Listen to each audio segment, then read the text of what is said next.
a twig from a young plant to a fruit. Photograph twig, a young plant to a fruit, breaking tree and get fruit in just 2 or 3 years. ಸುಮಾರು 15 ವರ್ಷಗಳ ಬೆಳೆಸಿದ ನಂತರ ಆ ಹಣ್ಣು ಕೊಡಬೇಕಂತ ಒಂದು ಟ್ರೀಯನ್ನು ಇವರು ಅದಕ್ಕೆ ಗ್ರಾಫ್ಟಿಂಗ್ ಮಾಡಿ ಆ ಒಂದು ಬೇರೆ ರೆಂಬೆ ಕೊಂಬೆಗಳನ್ನು ಜೋಡಿಸಿ ಅದಕ್ಕೆ ಫ್ರೂಟ್ ಪ್ಲ್ಯಾಂಟ್ ಮಾಡ್ತಾರೆ.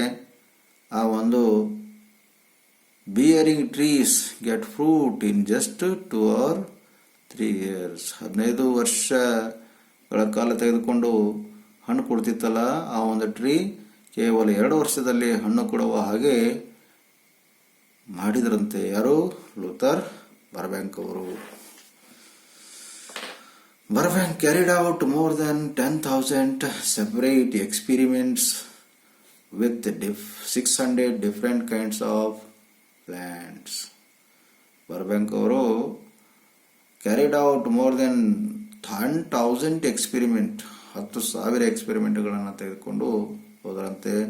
With 600 different kinds of plants, ಸುಮಾರು 600 ವಿವಿಧ ಜಾತಿಯ ಒಂದು ಪ್ಲ್ಯಾಂಟ್ಸ್ಗಳನ್ನು ತೆಗೆದುಕೊಂಡ್ರಂತೆ.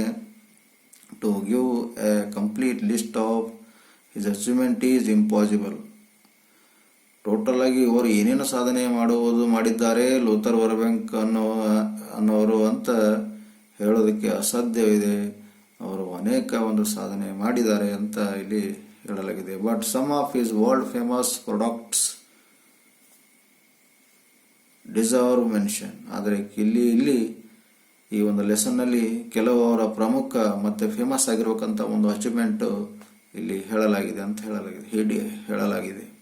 ಹಿ ಡೆವಲಪ್ಡ್ ಆ್ಯನ್ ಇಂಪ್ರೂವ್ಡ್ ಚೆರಿ. ಆ ಒಂದು ಚೆರಿಯನ್ನು ಅನ್ನೋಕ್ಕಂಥ ಹಣ್ಣನ್ನು ಇಂಪ್ರೂವ್ ಮಾಡಿದ್ರಂತೆ. ಎ ಥ್ರೋನ್ಲೆಸ್ ಬ್ಲ್ಯಾಕ್ಬೆರಿ, ಮತ್ತು ಮುಳ್ಳು ಇರದೇ ಇರಬೇಕಂತ ಒಂದು ಬ್ಲ್ಯಾಕ್ಬೆರಿ. ಎ ಕ್ಯಾಕ್ಟಸ್ ವಿತೌಟ್ ಥೋರ್ನ್ಸ್, ಮತ್ತು ಕ್ಯಾಕ್ಟಸ್ ಪಾಪಸ್ಸು ಕಳ್ಳಿ ಅಂತೀವಲ್ಲ, ಪಾಪಸ್ಸು ಕಳ್ಳಿ, ಮುಳ್ಳೆ ಇಲ್ಲದ ಪಾಪಸ್ಸು ಕಳ್ಳಿಯನ್ನು ಕಂಡು ಹಿಡಿದ್ರಂತೆ. ವಿತೌಟ್ ಥೋರ್ನ್ಸ್, ದಟ್ ಈಸ್ ಲಾರ್ಲಿ used as food for ಲಿವ್ಸ್ಟಾಕ್.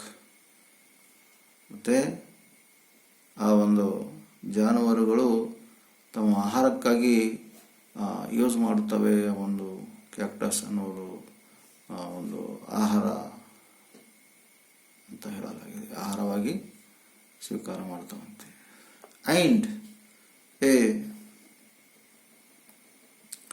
peach tree that can withstand freezing weather. ಮತ್ತು peach tree that can withstand freezing weather. ಮತ್ತು peach tree ಏನಂದರೆ ಅದು ತಾಳ್ಕೊಳ್ಳುತ್ತದೆ ಆ ಒಂದು ಚಳಿಯ ವಾತಾವರಣಕ್ಕೆ ಅಂತೆ. ಅದನ್ನು ಕೂಡ ಅವರು ಕಂಡುಹಿಡಿದರು.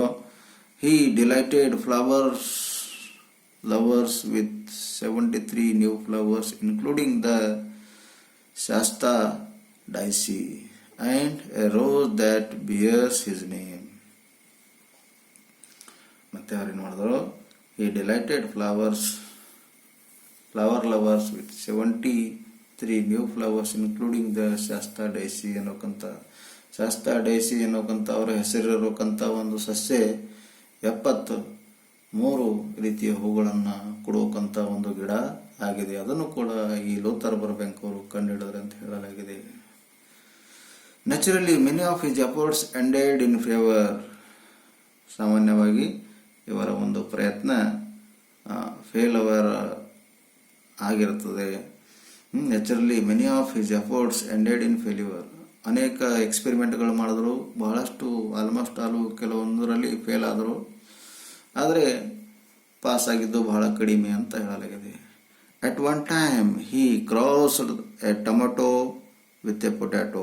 ಒಂದ್ಸಲ ಆ ಒಂದು ಟೊಮೆಟೊ ಮತ್ತು ಪೊಟ್ಯಾಟೊಗಳಿಗೆ ಕ್ರಾಸ್ ಮಾಡಿ ಏನಂದರೆ ಅವರು ಆ ಒಂದು ನೋಡಿದ್ರಂತೆ. ಕ್ರಾಸ್ ಮಾಡಿ ಅಂದರೆ ಅವರ ಒಂದು ವಂಚನ್ನು ಇದಕ್ಕೆ ಅಂಟಿಸಿ ನೋಡಿದ್ರಂತೆ. though a vegetable was produced, it had no commercial value. ಅದನ್ನು ಕೂಡ ಅವರು ಕಂಡುಹಿಡಿದ್ರು. though the vegetable was produced, it had no commercial value. ಅದು ಕೂಡ ಕಂಡುಹಿಡಿದ್ರು, ಆದರೆ ಅದಕ್ಕೆ ಹೆಚ್ಚಿಗೆ ಯಾರು ಇಷ್ಟಪಡೋದಿಲ್ಲ, ಕಮರ್ಷಿಯಲ್ ಆಗಿದೆ, ವ್ಯಾಲ್ಯೂ ಇಲ್ಲ ಅದಕ್ಕೆ ಅಂತ ಹೇಳ್ತಾ ಇದ್ದಾರೆ. But his devotion was so deep and strong that nothing could disappoint him. But ಅವರ ಭಕ್ತಿ ಮತ್ತು ಒಂದು ತಾಳ್ಮೆ ಏನಿದೆಯಲ್ಲ ಅದು ತುಂಬ ಸ್ಟ್ರಾಂಗ್ ಇತ್ತು.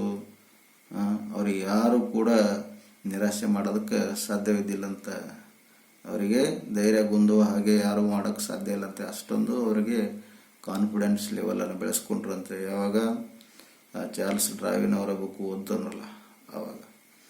ಇನ್ the present time miracles are happening in steel mills. ಇವಾಗ ಅದೇ ಥರ ಒಂದು ಹೊಸ ಹೊಸ ಸಂಶೋಧನೆ ಕೂಡ ನಡೀತಾ ಇವೆ. ಎಲ್ಲಿ? ಸ್ಟೀಲ್ ಮಿಲ್ಸ್ ಅಂದರೆ ಒಂದು steel ಕಂಪನಿಗಳಾಗಿರ್ಬೋದು, automobile factories.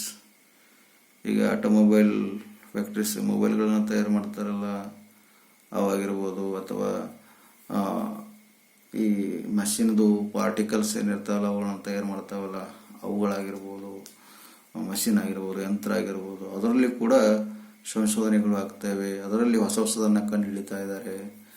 And market of commerce and industry, ಮತ್ತು ಮಾರ್ಕೆಟ್ನಲ್ಲಿ ಕೂಡ ಭಾಳ ಚೇಂಜಸ್ ಬಂದಿದೆ, ಅಲ್ಲಿ ಕೂಡ ಎಕ್ಸ್ಪೆರಿಮೆಂಟ್ ನಡೀತಾ ಇವೆ. Burbank worked with the simple elements of nature to produce effort that were as remarkable as a shiny car. ಈ ಸ್ಟೀಲ್ ಮಿಲ್ಸಲ್ಲಿ ಪರಿವರ್ತನೆ ಆಗ್ತಾ ಇದೆ, ಆಟೋಮೊಬೈಲ್ಸ್ ಫ್ಯಾಕ್ಟ್ರೀಸಲ್ಲಿ ಪರಿವರ್ತನೆ ಆಗ್ತದೆ, ಮಾರ್ಕೆಟಿಂಗ್ ಆಫ್ ಕಾಮರ್ಸ್ ಆ್ಯಂಡ್ ಇಂಡಸ್ಟ್ರಿಯಲ್ಲಿ ಬದಲಾವಣೆ ಆಗ್ತಾ ಇದೆ. ಯಾಕಂದರೆ ಅಲ್ಲಿ ಸಂಶೋಧನೆ ಮತ್ತು ರಿಸರ್ಚ್ ನಡೀತಾ ಇದೆಯಲ್ಲ. ಅದೇ ರೀತಿ ಬರ್ಬ್ಯಾಂಕ್ನೂ ಕೂಡ ಇವರು ಫ್ರೂಟ್ಸ್ ಆಗಿರ್ಬೋದು, ಫ್ಲವರ್ಸ್ ಆಗಿರ್ಬೋದು, ವೆಜಿಟೇಬಲ್ಸ್ ಆಗಿರ್ಬೋದು, ಅವುಗಳಲ್ಲಿ ಹೊಸ ಹೊಸ ಎಕ್ಸ್ಪಿರಿಮೆಂಟ್ಗಳನ್ನು ಮಾಡಿ ಆ ಹೊಳೆಯುವ ಕಾರಿನ ಹಾಗೆ ಏನದಂದರೆ ಇವರು ಹೋಲಿಕೆ ಮಾಡಲಾಗಿದೆ. ನೋಡೋದು ಕೇಳ್ತಾ, the nature product effect that were as remarkable as a shiny car, bridge, tunnels and singing wire. ಈಗ ಹೊಸ ಹೊಸ ಕಾರ್ಗಳು ಎಲ್ಲ ಎಕ್ಸ್ಪಿರಿಮೆಂಟ್ ಮಾಡಿ ಅದಕ್ಕೆ ಒಂದು ಮಾಡೆಲ್ ಕೊಟ್ಟು ಹೊಸ ಟೆಕ್ನಾಲಜಿಗಳನ್ನು ಯೂಸ್ ಮಾಡಿ ಮಾಡ್ತಾ ಇದ್ದಾರಲ್ಲ. ಬ್ರಿಡ್ಜ್ಗಳಲ್ಲೂ ಕೂಡ ಹೊಸ ಟೆಕ್ನಾಲಜಿ, ಹೊಸ ಮಟೀರಿಯಲ್, ಹೊಸ ಮಷಿನ್ಗಳನ್ನು ಯೂಸ್ ಮಾಡಿ ಬ್ರಿಡ್ಜ್ ಕಟ್ತಾರೆ. ಟ್ಯೂನಲ್ಸ್ಗಳು, ಸುರಂಗ ಮಾರ್ಗಗಳು ಕೂಡ ಹೊಸ ಹೊಸ ರೀತಿಯ ಯಂತ್ರೋಪಕರಣಗಳು, ಮಷಿನ್ಗಳಿಂದ ಅದನ್ನು ಡ್ರಿಲ್ ಮಾಡಿ ಕೊರೆದು ಅಲ್ಲಿ ಟ್ಯೂನಲ್ಗಳನ್ನು ಮಾಡ್ತಾರೆ. ಅದನ್ನು ಕೂಡ ಟೆಕ್ನಾಲಜಿ ಬೆಳೆದುಬಿಟ್ಟಿದೆ, ಅದರಲ್ಲೂ ಕೂಡ ಎಕ್ಸ್ಪೆರಿಮೆಂಟ್ಗಳು ಆಗ್ತಾ ಇರ್ತವೆ. ಅದೇ ರೀತಿ ಸಿಂಗಿಂಗ್ ವೈರ್ ತಂತಿ, ಅದರಲ್ಲಿ ಕೂಡ ಹೊಸ ಹೊಸ ರೀತಿಯ ಎಕ್ಸ್ಪೆರಿಮೆಂಟ್ಗಳನ್ನು ಮಾಡಿ ಹೊಸ ಹೊಸ ಟ್ಯೂನ್ಗಳನ್ನು ತಯಾರು ಮಾಡ್ತಾರೆ.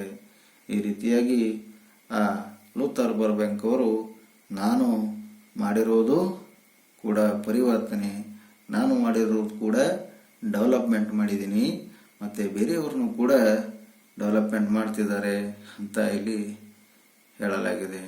ಬೇರೆಯವರದ ಯಾರು? ಸ್ಟೀಲ್ ಮಿಲ್ಸ್ ಆಗಿರ್ಬೋದು, ಆಟೋಮೊಬೈಲ್ ಫ್ಯಾಕ್ಟ್ರೀಸ್ ಆಗಿರ್ಬೋದು, ಮಾರ್ಕೆಟಿಂಗ್, ಕಾಮರ್ಸ್ ಆ್ಯಂಡ್ ಇಂಡಸ್ಟ್ರಿ ಆಗಿರ್ಬೋದು, ಮತ್ತು ಬ್ರಿಡ್ಜ್ ಅಥವಾ ಟ್ಯೂನಲ್ ಮತ್ತು ಶೈನಿಂಗ್ ವೈರ್ಸ್ಗಳಲ್ಲಿ ಬದಲಾವಣೆ ಕೂಡ ಆಗಿರ್ಬೋದು. ಈ ರೀತಿ ಹೊಸ ಹೊಸ ಎಕ್ಸ್ಪೆರಿಮೆಂಟ್ಗಳನ್ನಾಗಿ ಮತ್ತು ಇದರಿಂದ ನಾವು ಎಲ್ಲ ಆಧುನಿಕ ಮಾನವರಾಗಿ ತುಂಬ ಫಾರ್ವರ್ಡ್ ಟೆಕ್ನಾಲಜಿಗಳನ್ನು ಯೂಸ್ ಮಾಡಿ ನಾವು ಮುಂದುವರಿತಾ ಇದ್ದೀವಿ ಇಂದಿನ ಒಂದು ದಿನಮಾನಗಳಲ್ಲಿ ಎಂದು ಈ ಲೆಸನ್ನಲ್ಲಿ ಹೇಳಲಾಗಿದೆ. ಇಲ್ಲಿಗೆ ಈ ಲೆಸನ್ ಮುಗಿತು. ನೆಕ್ಸ್ಟ್ ಲೆಸನು ಆಮೇಲೆ ನೋಡೋಣ.